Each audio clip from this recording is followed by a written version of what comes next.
Yo, what's good? My name is Isaiah Velez, and you have tuned in to another episode of The Projection.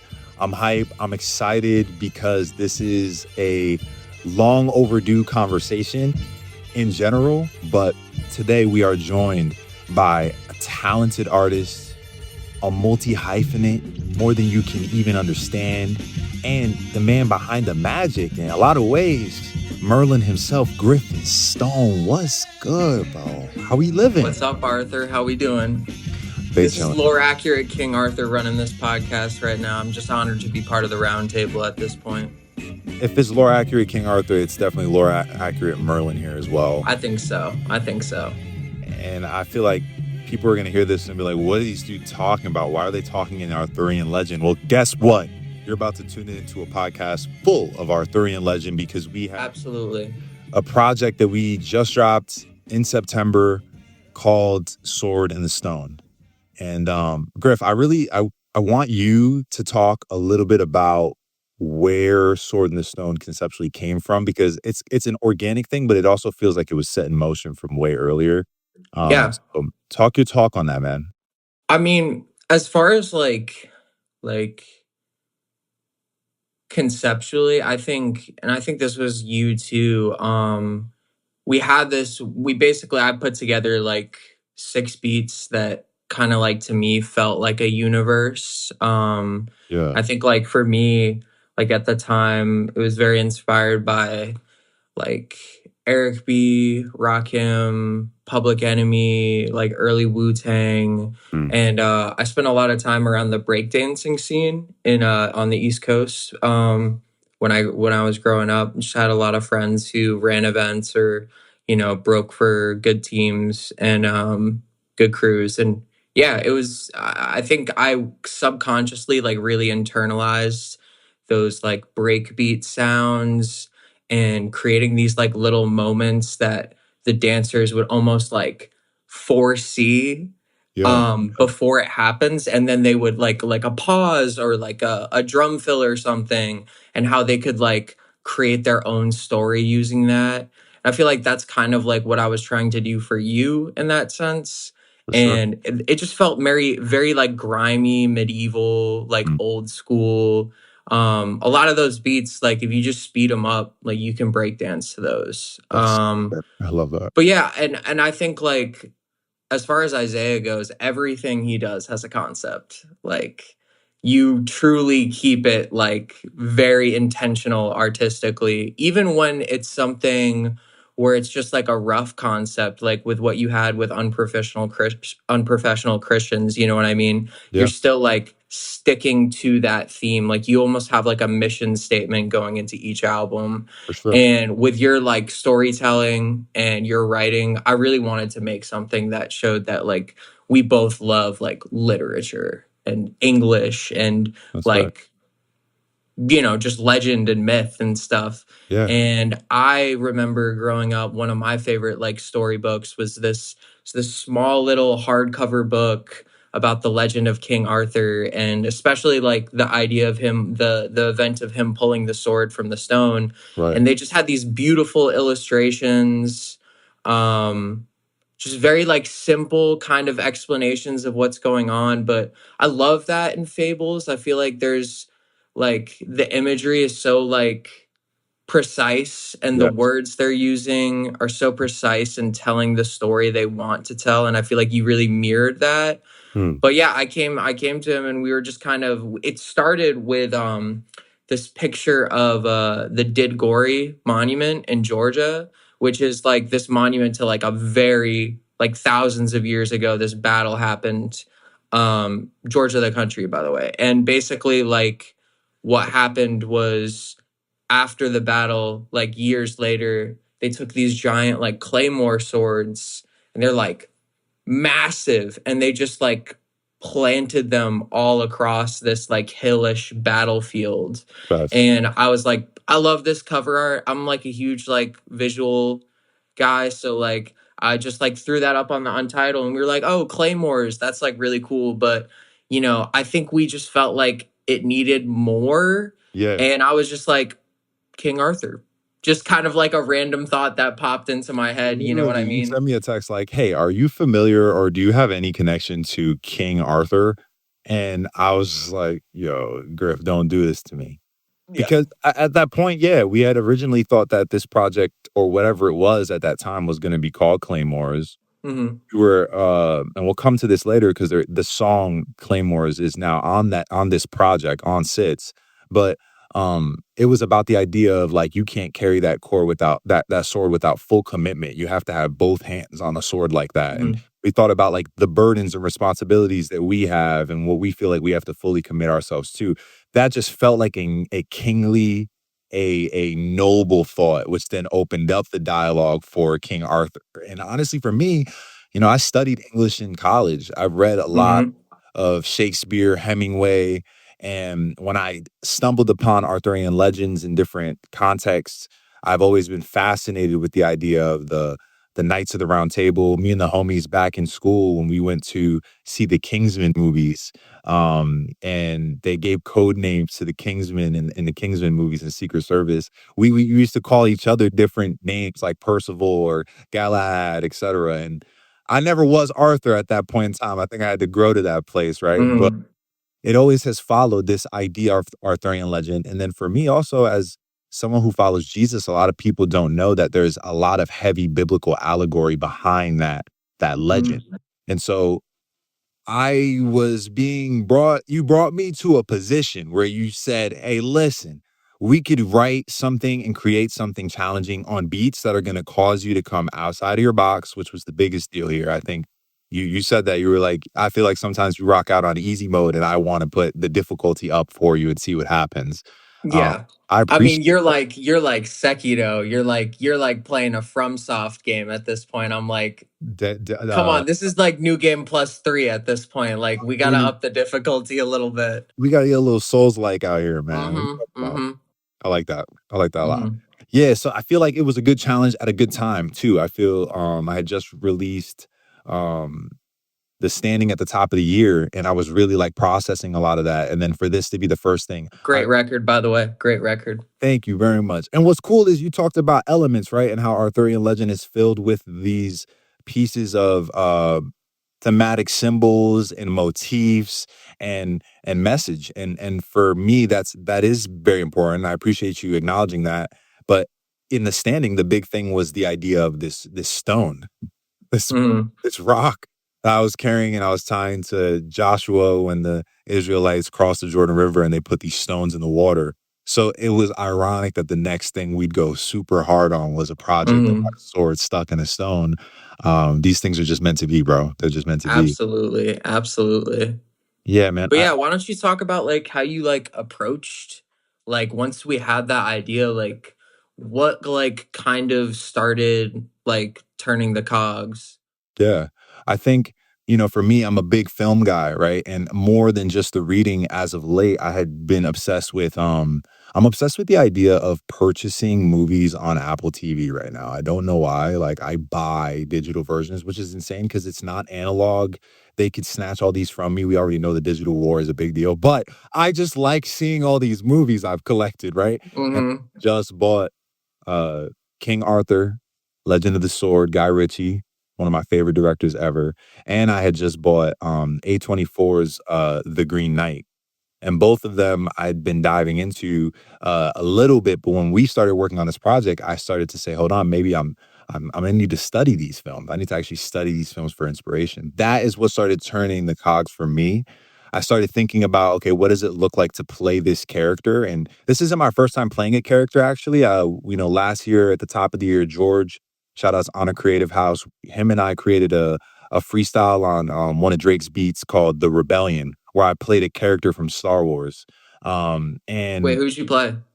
it was, you know about your Star Wars Rebels? I played Kanan. Sick. So Sick. in I the love that. rebellion, I love that. That's Ezra's master, right? yes, Yeah, yeah. and he becomes blind. So we did this whole like thing of a blindfold, and we tried to make it look very like okay, it doesn't look like too like larpy, like it doesn't look too larpy. It looks more like actual just Isaiah out in the field rapping, but Right. it all motifs, all significant symbols, like we've already mentioned. So that's sorry what I think of. I'm like, okay, all right, what if these are the symbols? How do I study them and then connect myself to this story? And that was it. That was it. It just started flowing from there, dude. It was Mhm. over. And then you started to adopt this posture of Merlin, and once that happened, that also is just this. So what about you? Like, how are you connected to Merlin? Like, what makes you feel connected to? What makes you Merlin Stone, bro? You know, it's funny because like I didn't really have that like fully like understood, and I was like, oh, that like actually makes a lot of sense until like after we finished all the writing for the record. Like I feel like this character is something I'm like really stepping into like right now. And you Sure. know, we have a lot more story Yeah, to tell, yeah, which is yeah. perfect, you know. And I Everything think, goes on. you know, your Isaiah has a verse on Chainmail where he's kind of like giving a little, you know, we've talked a lot. We've become good friends over like the time we've worked on this record. This Absolutely. is big bro right here. Um as he Absolutely. says, the oldest sibling. Yes. On the track. But I think like this idea of like you are my favorite rapper right now, like hands down, like Definitely. there's nobody else I'd rather work with. So like, and I in so many ways, like I have always tried to like be a leader in some kind of capacity, although I also definitely, you know, struggle with a lot of the themes you were talking about on your album, which is like the weight and responsibility of that, you know, how we're taught, you know, in terms of like what a like man is supposed to bring to the table, you know Absolutely. what I mean? Um and I think like the fact that you trusted in me Mm, to push you, and the way I admire and look up to the way you lead your life and your vulnerability, authenticity, not even through art. This is my favorite rapper, even better human being, I appreciate even that. way better human being. Thank you, bro. But like Mm, I think you giving that faith in me and trusting in me to, you know, do that, I think that made me feel like I was like, oh, like I'm doing like I'm casting spells a little bit. Like I have some magic in me. yeah. And you just started calling me Merlin, and I was like, yeah, that makes sense. That makes sense. And you know, Merlin is Arthur's like most trusted advisor, you know? Like, and I feel like in music, um like this is my personally, I think this is the best record I've been a part of. And Mm, I know that Arthur and Merlin had to team up in order for that to happen. And so, yeah, I feel like I kind of stepped into that role. And you know, I love storytelling. I love characters. I'm a big like revivalist person. yeah. Yeah. Like my favorite artists right now are definitely like reviving old sounds through the lens of like this dystopia we live in. It's like Yes. dystopian nostalgia. And I think like us calling it back to these like fables and, you know, lore, I think is so interesting because it recontextualizes thing. I love recontextualization. Yeah. And that's kind of like my magic, I think. There you go. Ooh, now we get into some crazy spaces right now. Mhm. Yes. I think that recontextualizing, that representing is something that I feel like is important for me too when it comes to the medium of rap. I think Mhm. I have a line on this project where I say, you know, I've been working double time to become a titan in a lost art. And I think it's not that rap is a lost art. It's probably one of the most listened to genres Yeah. today. But at the end of the day, there's an aspect of what it truly is, in my opinion, like what it gives you access to in regards to your own soul and in your own creativity that I feel like Mhm. not a lot of people really dig that deep to present. So I didn't know how to rise to the occasion of you setting this obstacle before me without all of myself. And that's a major aspect for me. And then in the context of Arthurian legend, that's a thing that's important, right? Because Arthur bears a burden that no one else can bear. He's the one selected to Mhm. take Excalibur out of the stone. So I try to like infuse the feeling that I have into the legend and the character of King Arthur. And it almost feels like the character spoke back to me. And so representing is something that was happening actively for me amidst this time. I was really caught up in the magic of the production, the ideas, but then it also started like leaking into my life, the way I see my kids, the way I see legacy, the way I see the building of character. What does it mean to mentor? What does it mean to have brothers at the table like the Knights of Round Table? What does that look like? You know, and Hmm. I find it funny, man. You said, oh, that's big bro. But in the stories, Merlin is that's OG. Like Hmm. OG. So Hmm. it's this symbiotic relationship that we've had through this creative process and collaborating that I think has brought some of the best out of each of us. And yeah, man, I'm grateful to work with you. You naturally one of the most talented people I've ever met. And I'm not the only person that thinks that, you know what I mean? And I think to have a space where you can poke and prod what that means to be somebody talented, to be Yeah, somebody that has a gift, to be somebody burdened by it, to be somebody who is blessed, but people don't really understand that blessing doesn't come without some sort of burden. Like I absolutely. wanted to explore that with you, and I think we really did that really well on this record. Absolutely. I mean, yeah, you said the word like representing. I think it's like representing with new perspective on like the representation. You Yeah, know what I mean? I yeah, think one thing that was like, I was talking to my friend Eva last night and I was like, oh, like, because you're not like a Christian rapper, but like, you have like a lot of elements of your faith and music. And I could see somebody who not really diving into the details being like, oh yeah, like Isaiah's a Christian rapper, but like yeah, it's immediately like I know in the unprofessional Christians thing, you talked about just a like how like you go back to like early Lecrae and stuff like that, and it feels like it was a lot more about the music, and yeah, faith was integrated in it, and not like a doctrine kind of way, and more of like a, this is my relationship with God and faith. And yeah, it's one of my favorite things you've ever told me about that, was that your relationship with God is malleable yeah, and it's ever changing, and it's something that grows and you yeah. continue to understand as you understand yourself more. Relationship. Yeah, absolutely. And I think that really kind of inspired me to find my own faith in myself. You Sure, know what I mean? It looks sure, very different for me. You know what sure. I mean? But what I was getting at is I was like a Christian rapper and like a non-binary hip hop head made like one of the best records Record. I've heard in so long, which is That's a fact. crazy. It's like honestly kind of comical. It's unique, and I think that Yeah. the division and the misunderstandings and the like, there's so much ego in music, man, and I think that that ego is what drives a lot of, um the things that get put up in the limelight. And so this isn't a project we recognize that this isn't a project that may make its way into the brightest of the limelight.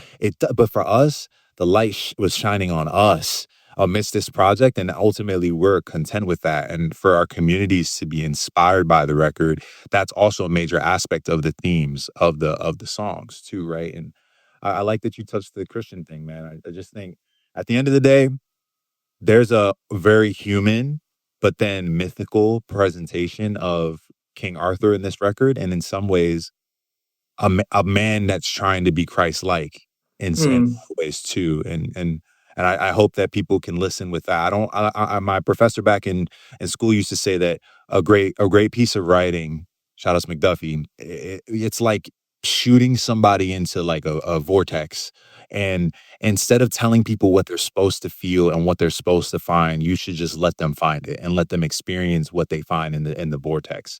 And I've always like treasured that, but at the same time, I geek out about all the itty bitty pieces.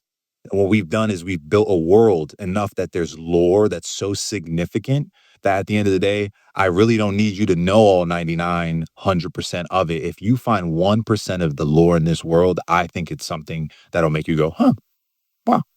And I think that that's a great rap record, in my opinion. That's what I Yeah, mark. I think so too. I think the best, like most consistent compliment I've gotten on it personally from the people I've shown is it's fresh, which, I mean, like that's like so huge to me. you know, like just kind of talking about like, yeah, you know, producing like this emotion of like familiarity, Yeah. but it's like distorted like the world is right now. You know, Yeah. the world's always been distorted in some way, but I Yeah. think especially with like the tools you have, like for me as a producer, Mm. it's like I can throw together like a quote unquote like type beat, you know, very quickly, but that's not like what interests me at all. Sure. Like, you know Sure. what I mean? Sure. And it's been so cool to like, join the garden club and like See what's up. people here. Yep, absolutely. Shout out all the plants.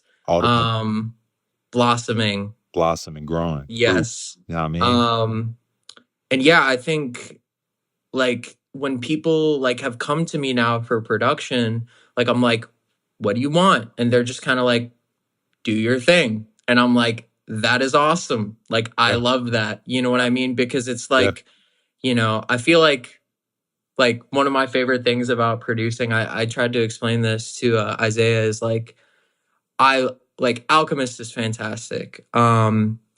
Not a fan of the AI shit, but Fair. um Fair. what he said in an interview, I think it was with Larry June and maybe Two Chains. James. He said like I like to create like beds for rappers Yeah, I remember you that are saying. like they feel like super comfortable, and I love that. I think like in my way, I just have like a bit of a different view of that kind of relates in the same way. But Sure. like the artists I choose to work with, like I try to make like shock T mats for them, which is Yeah. like that mat like that has like those pressure points, like the Yeah. triangles, like, and like you get on it and you're like, shit, this is really uncomfortable, but then you get off it and you're like, whoa, like I I needed feel that. incredible right now. And Mm. I think like the freedom to be able to do that with people I'm deeply inspired by is That's awesome. so sick, so sick. That's what it's about. I love that you found you always say, Griff always says, when it comes to purpose, what's your purpose? Inspiration, inspiring people, inspiring myself, and yeah, that's really what it is. I think your love for inspiring others comes through in your creativity and in your production. And I think sometimes inspiration is challenge. It is challenging, and and that's something that's also spoken about in the record. When we Hmm. talk about the idea of sometimes the gifts that we're given by God or that we develop in our skill set, you know, they come to challenge us. They exist to challenge us. They're a site of consistent challenge on purpose. Even when you master a skill, you have an opportunity to choose to embark on another angle of using that skill to keep mastering it, and it'll challenge you. And I think that that's what this was for me, because I've been rapping for over a decade plus, and this is definitely some of the most challenging stuff that I feel like I've gotten to build, and honestly, it's the most fulfilling. And Yeah, so I think it's worth it to jump into each song. We got 6 songs on the project. absolutely. I wanna touch, like, a little bit on Jesus. Jesus. I think you have the story in the bag when it comes to the sample for the first track, Excalibur. Talk to the people, Griff. Talk to Yeah, I think it's like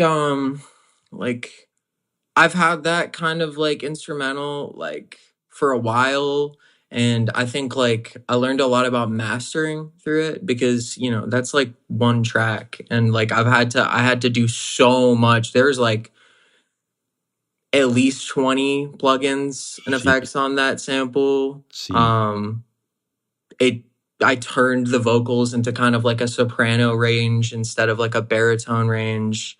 Um and I think like the whole idea is I was like, you know, you get into we'll get into King Arthur, but it starts with like this crazy ugly feedback, and I wanted to like show that like before we dive into this like uncharted territory that also feels kind of nostalgic and like embrace what we're afraid of. Yeah, You know what I mean? that's good.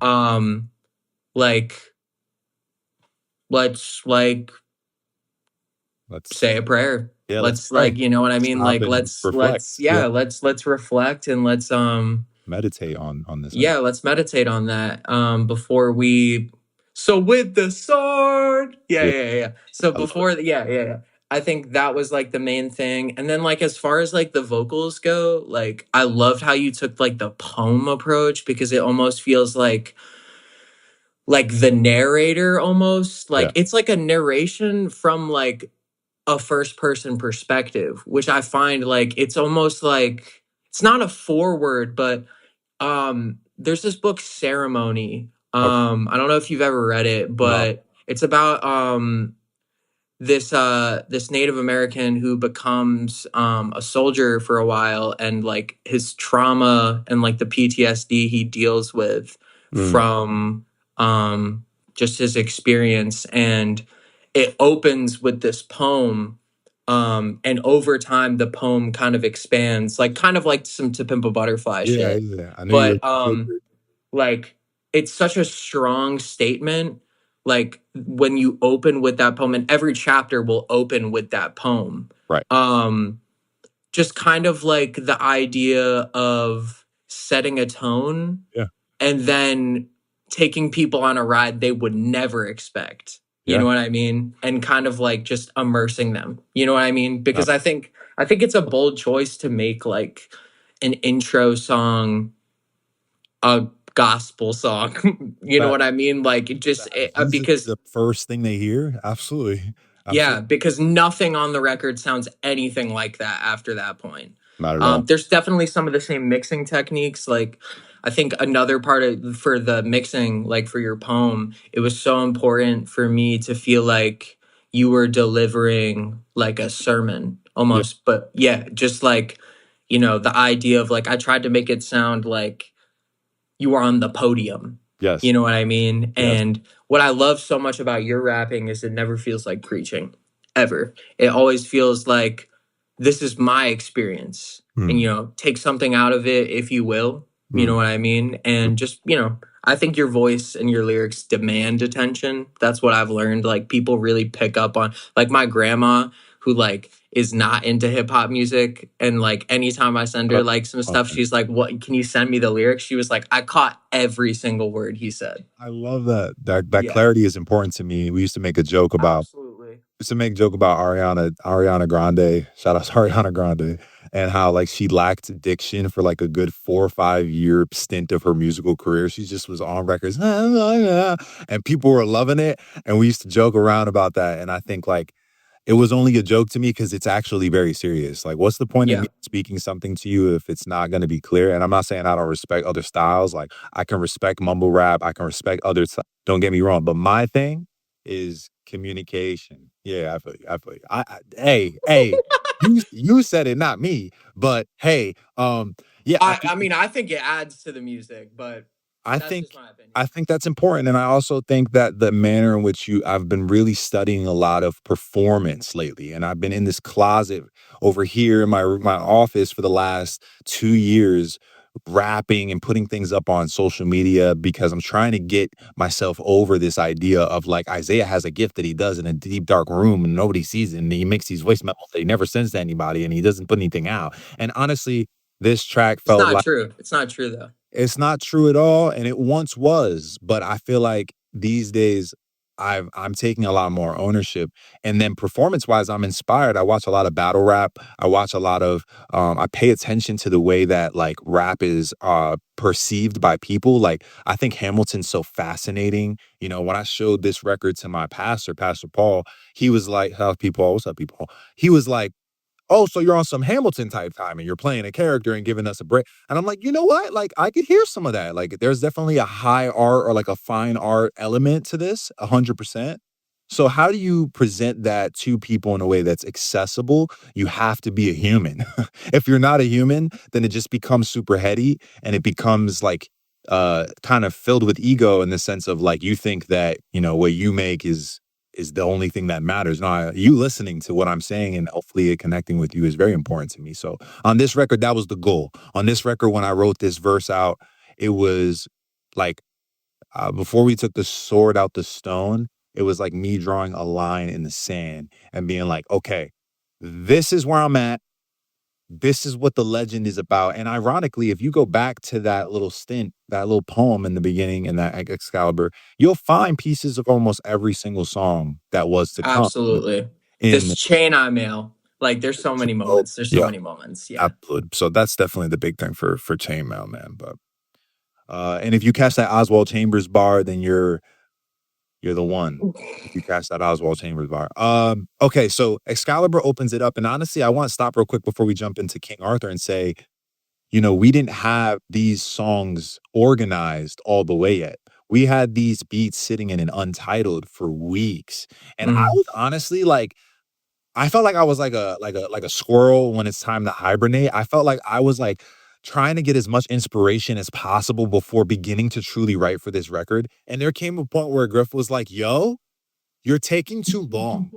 And I was like, Okay, it wasn't I did like that, but like with love. You were like, yo, honestly, we said we were gonna do this. Are we doing this or what? Like, let's keep the time going. Like, I have my end that I have to do. So if you don't do your end, then I can't do mine. And that accountability was exactly what I needed. I feel like I got like 3, 4 songs out in the span of like 2 weeks after you after you did that. yeah, I mean, like, I think the two reasons, like I said, that was one, like, I want us to do this for the rest of our lives. You know what I mean? Yep. Like, I want to have a family like you one day. You know what I mean? Like, and I want to, like, we're so good at this shit. We love this shit so much. And it's like, we want to, like, compete without ego. And it's just, like, what excites us. And it's like, let's just, like we have to share this gift with the world. You know what Absolutely. I mean? Like, because, a lot of, I think the biggest delusion I see in most artists is, oh yeah, my music is just, it's so good it'll get discovered. Yeah, you're gonna be like Van Gogh, man. Like and you don't even really have a chance of that at this point in this age, because hundreds of thousands of songs are dropping like every couple of days, and it's Absolutely. like people will not care until you make them care. That's facts. And you have to be obnoxious. You Yeah. have to be consistent. You have to be like, break past this thing of like, is it corny to like advertise and like market my music and like plan rollouts and stuff? It's not. Yeah. Um, That's a good word, man. like the artists that do that and we're like, oh yeah, we can do that because Tyler drops an album like Don't Tap the Glass, like out of nowhere. That's Tyler the creator. Yeah, He he's done the work has already. people listening. We Yeah. don't. Yeah. So we have to put in that work, you know what I mean? And then also, I know how talented you are. And I felt like, the number one thing I see like when people like, you know, kind of, because I do it all the time. Like I'm doing it with my record right now. I've been ducking it because I'm scared to rise to the occasion of what's the foundation of it, especially Yeah. vocally. Yeah. But I've learned that Stop playing around. those moments, Stop playing around. Stop playing around. exactly. Vocally, Yeah. you're a monster. Stop playing around. Okay. Thank you. I Stop playing appreciate that. around. You're right. You're right. It's just, but the thing is, it's just like as an artist, like we've talked about this. We're so privileged to have this position to like be like this is for this to be what we do and what we offer to the world in a lot of ways. Yeah. That if we're afraid of something, that's what we need to do. I agree. Like that's your direction. That Right. is your direction. If you are afraid of something as an artist, that is what you need to tackle next. Talking right now, Griff. Talk that That talk. is what you need to do next. I mean, like that's what makes it fun. That's what proves to you that you are so much more than you think you are. Absolutely. And I think, you trust your subconscious, you trust your intuition, and then I mean, I love Tyler. He's such a good creative spokesman, but that idea of like create like a kid and edit like a scientist, like the more distance you get from the record you're working on, especially with the writing process and like the structural arrangement process, the Yeah. harder it is to pull yourself back into that universe Mm. after. Mhm. But if it's just editing, that Yeah, universe is there. You know what I mean? absolutely. Yeah, you set the stone. You set the foundation for it. And honestly, I've said that to you too. I think when it comes to this second song, King Arthur, and how it was that I was going to step into this role in particular. Like, how am I going to really, because this song, as we're moving into that second track, it is the song that encapsulates the backstory of who King Arthur is within the context of the record, right? And so I felt like it needed to be almost like autobiographical in certain natures, but then at the same time, it had to have like, this is a journal entry from King Arthur, or this is, if somebody were to challenge him and ask him what he's about at the round table, what would he say? Like, these are the questions I started asking myself.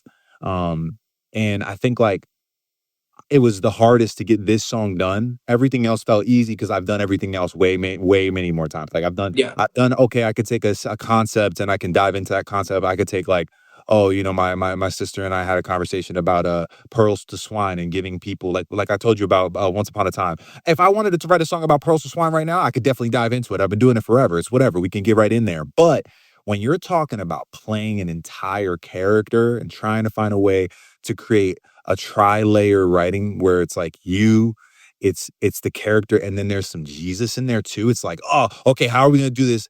It's meticulously. That's what Oh yeah. I had to meticulously sit there. And like I said earlier, King Arthur, Legend of the Sword, the movie or played by Charlie Hunnam, King Arthur is played by Charlie Hunnam. That movie was really big for me on this one because as I went to go write this song in particular, I finished watching the movie and I was watching the behind the scenes. And basically Charlie's in an interview setting, and the question is, how is it that Guy Ritchie brings this like magic to this character? And he basically calls it F dust. I'm not gonna put it on record. He says it's F dust. You know what I mean? And we're like, what? Well, he really said that, and he explains it's like, nah, like you take a concept or something that seems super magical and mystical, and then you just throw some dirt at that shit. Like you just hit it with a little splatter of like humanity. Like that is what makes this movie and this story stand out from the other ones. And I said, okay, then that's exactly what we're about to get into. So with this record, that first verse, I really wanted to say, this is what I'm about. And I'm about these big principles. I'm about these big ideas. But here are the little tiny ways that I make a difference regarding these big things that we're talking about.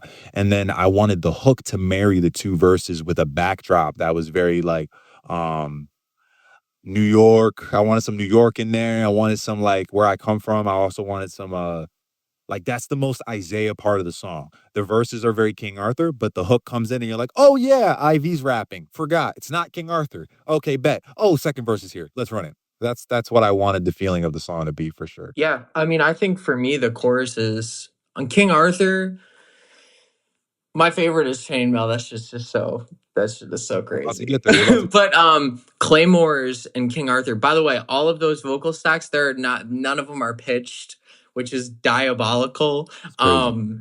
But Crazy. yeah, the range is insane. But they almost feel like chants. You know what I mean? They feel like, Mm. there's all of you is going into this, Yeah. the Yeah. more confident vocal, the more like pushing higher into your register, you know Yeah. what I mean? And hearing all of those versions of yourself, a lot that you're healing through this character, That's right. it feels like statements. It Yeah. feels like statements. And I think the choruses are what makes this album so much more accessible than it really should be. You know what I mean? That's true. That's so true. What a good point. Yeah, without it, it would just be like, okay, is this guy rapping at me for 6 songs? But these choruses and these hooks, they come from a place that are like doors to the songs themselves. That if you keep listening, eventually the door opens and you start to find some aspect in the verses that will probably connect with you. I agree. That's a big point. Absolutely. Okay, so then let's talk track 3. Let's talk Chainmail, right? Like Chainmail is has a hook that isn't even a hook. It's I wanted to make sure that your production was shining. And I got that idea from John Bellion. John Bellion has this like behind the scenes video on Luxury where he talks about sometimes the hook is so good when it comes to the instrumentation that you don't need to put any words behind it. You just let that joint like just be what it is and you let that cool off. And I love that idea. And so that's what I tried to do here. Yeah, and I think it just played so heavy into like the breakdancing DJ set kind of idea that Yeah, really subconsciously inspired this record. that's a I fact. love an instrumental chorus. I love an instrumental chorus. My friend Eli, who did the mixing and mastering for Shout this out to the guy, record, um, Frankie. shout out Franklin Furman, Frank.e, Shrimp Diablo. He's got a lot of monikers, but he's always the X factor in anything I work on, pretty much. But Like, yeah, always. But yeah, I think like just the idea of like his I was gonna say what his song, he has a song that I've been like that I might just drop for him. Like should. unfortunately, like I Feel might that you just know, like throw that up. yeah, but he has the Fact. song Temperamental, which is like my favorite song any of my friends have ever made. And it has like such a legendary instrumental chorus. Oof, I mean, fire. even when like I think like I love like songs where like the chorus is almost like a guitar solo. You know what Yeah, I mean? I think yeah. that's like so sick. But yeah, we tried to add record scratches behind the hook, and it was just like in dystopia those don't exist. Like, you know what I mean? They Yeah. like it's just Isaiah's vocals, and I love that so much. Yeah, and then for people who don't know, the hook on that one is not like me cutting up any of my audio Nope. either. It's I'm actually chicka chicka chicka chain mail like, and we practiced that. I made my tracking draft. I listened to it over and over again. I felt it out, and that was fun, man. Never did anything like that on that, so that was really a great experience. And thematically, I feel like for that song, I also want to stop and say this because it's important to me. You know, that song is a lot about the boyishness inside myself that likes to pop up now that I'm a man. And a lot of times what happens, especially when you have to rise to an occasion of responsibility, is the places where you had to grow up when you were a kid. You know, it's like balancing the scales. Like because I had to be a man when I was a boy, now as I'm a boy, I mean as a man now, I act like a boy sometimes. And I wanted to kind of put that on wax in a declarative way as well. And that's what that Hmm. first verse is kind of talking about. This kind of like ego. Man, I know what I'm about. I know what I do. Y'all can't rock with me. I'm not gonna sleep. I won't sleep because y'all trying to, woo me to sleep with your bullshit societal norms and rules. F all that, And then this second verse on the other end of the chicka chicka shaking up of the chainmail is almost like the hook is like a thing of maturity in the sense of the second verse is this very mature refining of what it meant to have that perspective, to lose that perspective, and then to come out on the other end.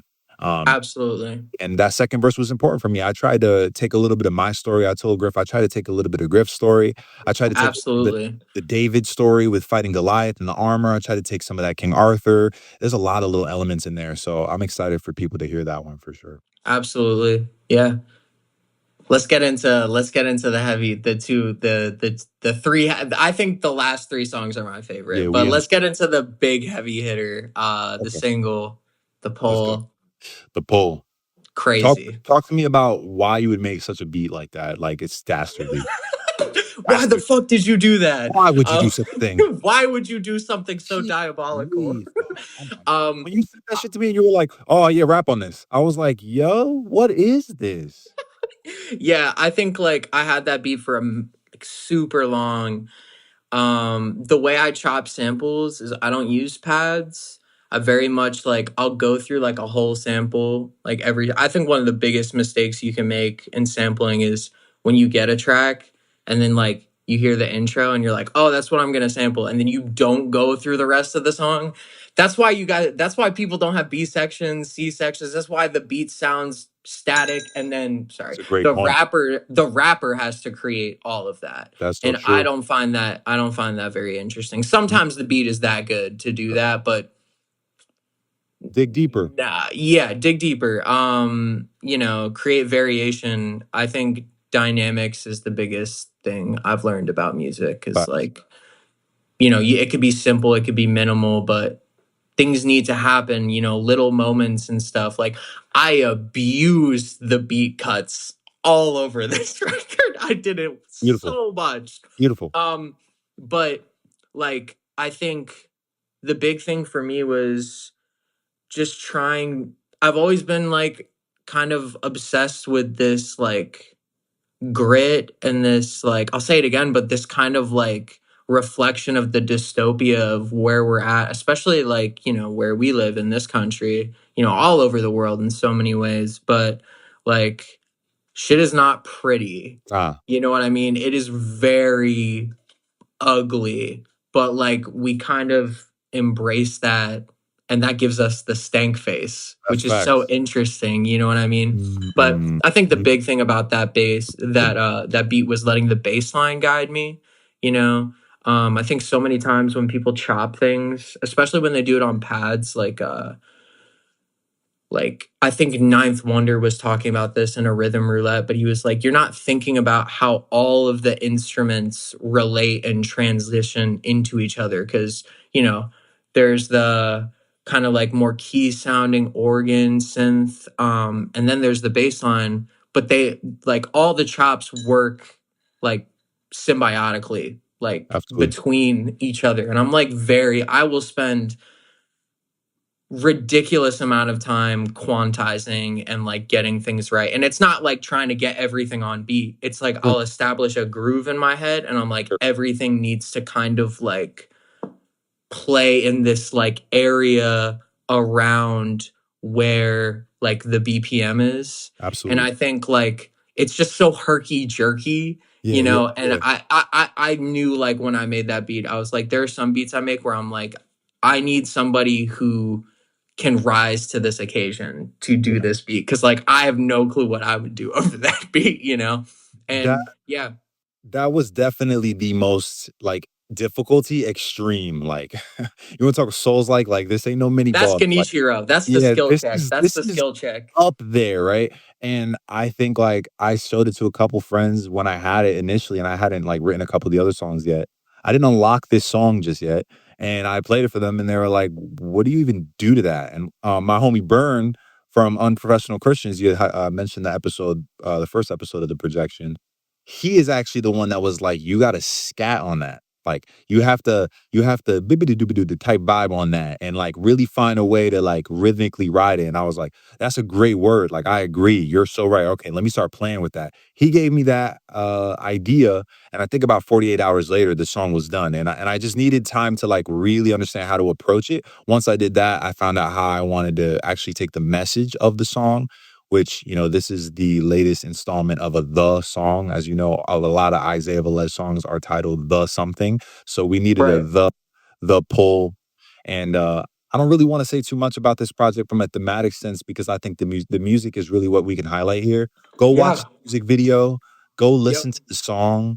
You'll understand it's the freaking sword in the stone. It's called The Pull. You should take a look. Yeah, I think also the idea of not over explaining things. Yeah. You know, I think that's so big to me. We could talk about the process, we could talk about the creative philosophy. That's what I Yeah. get out of interviews. That's what I Yeah. hope to provide, you know what I mean? Absolutely. And like creative advocacy, talking about like faith and art. It's the But vortex. The vortex. I would never like personally, like I can't tell you what the songs are about. Especially like when I write, I'm like I like there's, you know, Andy, one of the best songwriters I know. AAD, Andrew Andy Diaz, Yeah. legend.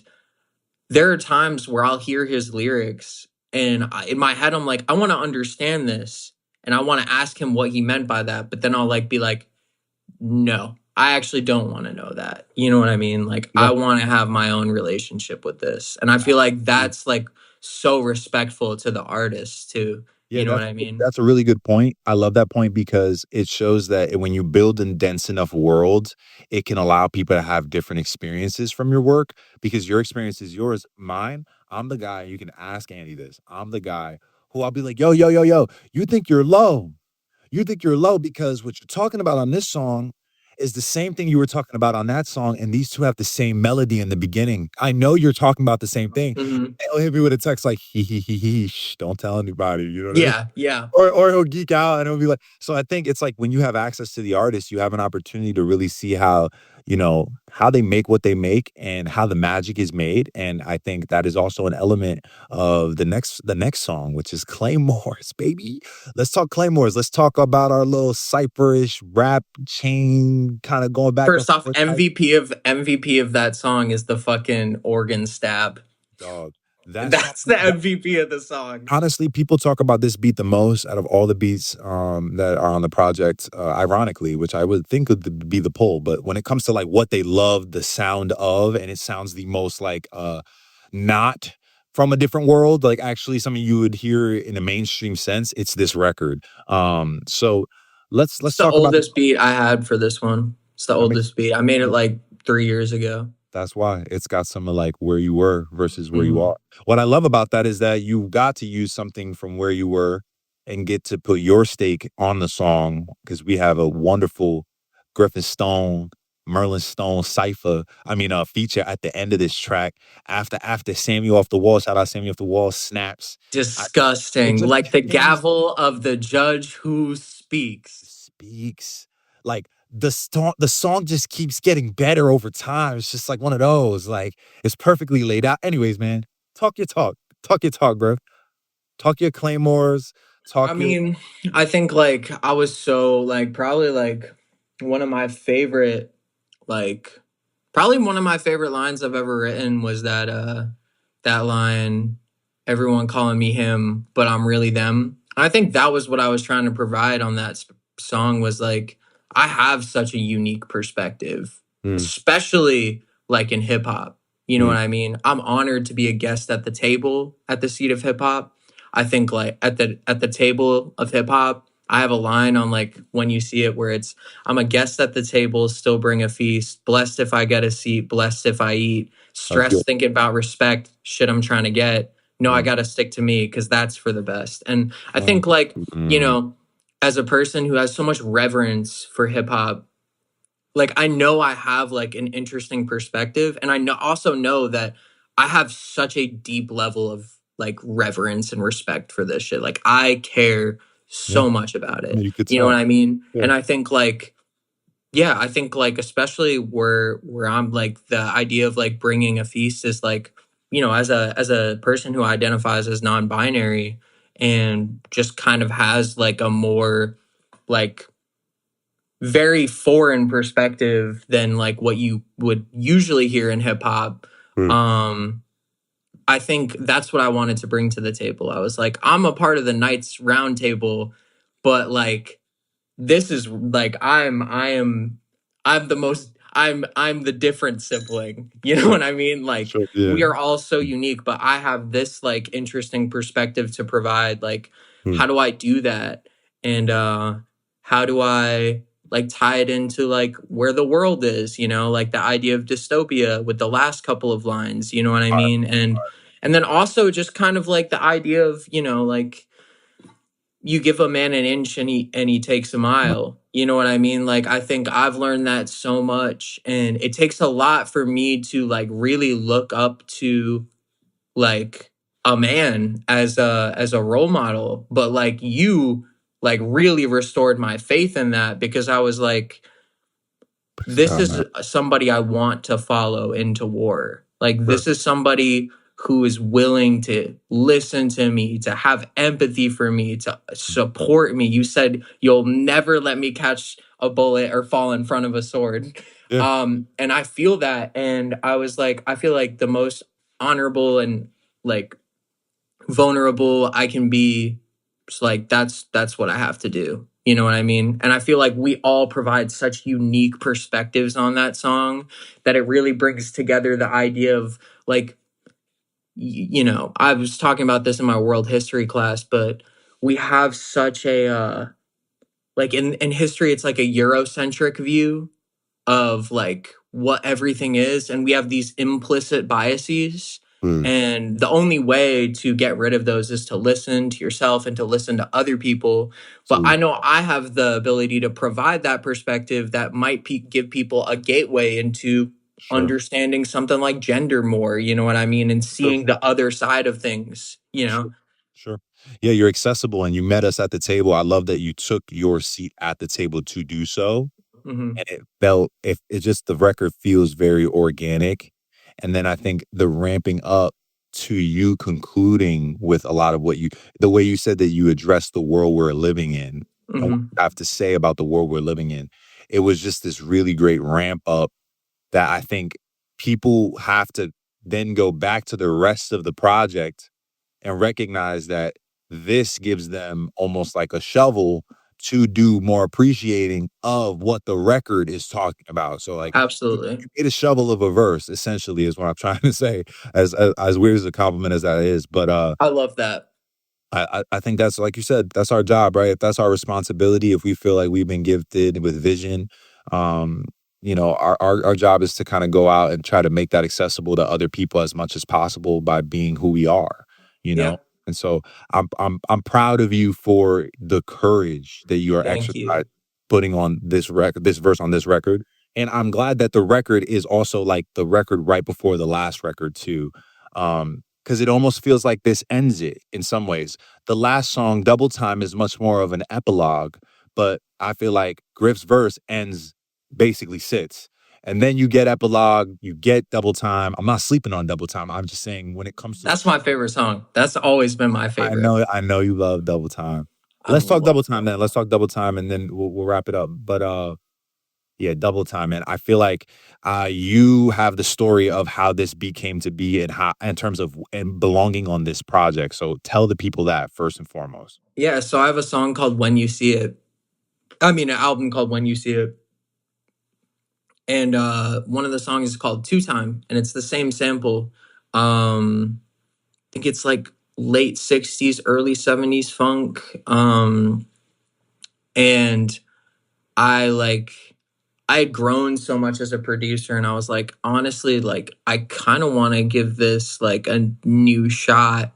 Sure. And I learned so much about mixing, about automation, about dynamics, about kind of, I think a lot of like stereo image kind of theory, like understanding like the idea of that was like I wanted to hug you like your vocals kind of and let them cut right through. That's And then good. they also are the only other song that has that slap back delay on your vocals besides Excalibur. And so it's Yeah. kind of like draws that parallel from the first song to the last song. Which we did. We Um meditated that idea before we even began mixing. We were like, that's Definitely, how we start. definitely.